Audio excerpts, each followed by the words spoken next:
too bad. Not too bad at all. Not too bad at all. These are actually an invasive species.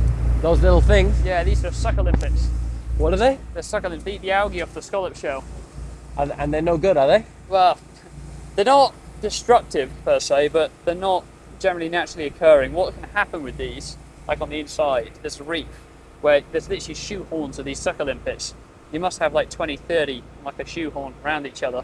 Yeah. But they hold them to the scallop. You find with older scallops, they get so large the scallop can't move, Right. and they can't filter feed, and then they end up dying. Right. Like that this. one. Yeah. So that's the scallop that's died, obviously from old age or unable to feed. Sucker limpets. How long does it take to get to this age here that you're looking at? Well, there's growth rings on each scallop, so if I just take those off. So each band is basically a year on the scallop's life. Right. We theorise here, with the nutrient density, that they're actually growing quicker, because the meats are generally smaller than what you would get typically in Scotland or in colder water areas. But generally this scallop, I reckon, is about 5-7 years. So where have you counted? This is one band, that's two bands, that's three bands, or? Yeah, roughly. So this line here, Yeah. that would be a growth cycle as well. Right. So that's from it when it was a baby, Yeah. like a thumbnail scallop. Yeah. So that's 1 year, 2 years. That could be about maybe 1 or 2 years here. Yeah. And then that's a year, that's a few months, that's a year. And that's basically this growth cycle, I would say, 4 months, 6 Right. months.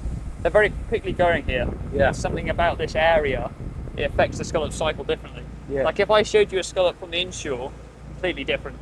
So this has got a nice rounded shell in the circumference of it, Mhm. but a inshore scallop is just flat. Right. And something, we don't know why, but they're growing so quickly on the inshore that the shells can't keep up with it. Right. Yeah, so we like to start on the outside because the quality of the scallop's higher. Cool. It's going to be tasty. See if we can get a knife and shuck them up and. The rows have just shot. Oh, really? Yeah. So they're not. Let's. Not as good as they were. Do you Right. eat the raw as well, or just the Oh, yeah. just the meat? The I whole ate thing. the raw. I ate the meat just raw Yeah. because you need to test them if you're eating the entire meat. Yeah. But no, this is fine. We were doing. Testing them for what? There's basically there's certain strains of bacteria within filter feeders. Luckily, it's not. We haven't had a positive test at the moment in these waters, so we're safe. Yeah. But scallops generally are quite resistant to any kind of foreign strains of bacteria infection, like Yeah. mussels are. Mussels are a lot more susceptible to it. Yeah. But no, that's actually a really good one. This one is. Yeah, no, this is What, with the roe, you mean? Yeah, so that's I believe that's the male, that's the female, because they're hermaphrodites. So when the spawn cycle of the scallop. Yeah. Yeah. Yeah, you were saying. Yeah. Yeah, no, they basically, that meat will row up to a really thick plump area, and then usually when there's a storm, when the waters cycle a lot between each other, they'll shoot their rows, Yeah. and that spat is fertilised, and they'll stick onto ropes, anything they can do in the groundwater, and repopulate an area. Yeah. So the more scallops you have in an area, the more cycle you get of scallops. And someone told me that each of these little black dots are eyes. They're eyes. They are actually eyes. Yeah, they are actually eyes. I don't know if you can see that real close, but like, see now that's probably pretty good in the sun. Every one of these little black dots here, the little black dots all along the skirt. How many would they have? 20 or 30 of them? I have no idea. Look at that. But they can't, they're just light and movement scallops. Okay, what? They're light and movement scallops. They don't see you. Light and movement. Yeah. Very, Those are very just basic. sensors, basically. Yeah, they're very basic animals, but it's one of those parts of the world that you don't really pay attention to, but they are complex with their own ecosystem. Shall we try it? Yeah, let's try it. Cut this off for you.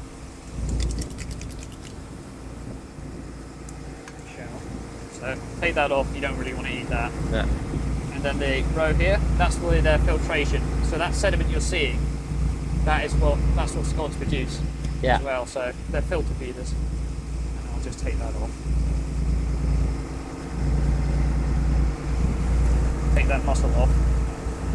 That was quite nice. So this is what you will eat. Yeah. Personally at a restaurant. I don't really like this raw. Yeah. Up to debate, but this is like the prime part of the scallop. Right, I'll wash this off and get it sashimi.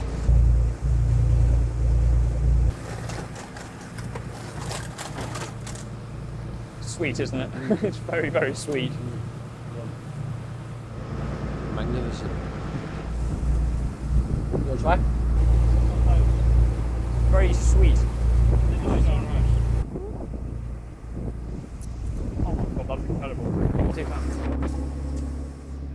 As we began our journey back to harbour, we made one last stop to pull up a couple of lobsters Sam had sitting in a holding pot just off the coast to add to our lunch. Having got what we came to get, we headed back to harbour to clean up and prepare a feast with the bounty we had just retrieved from the sea.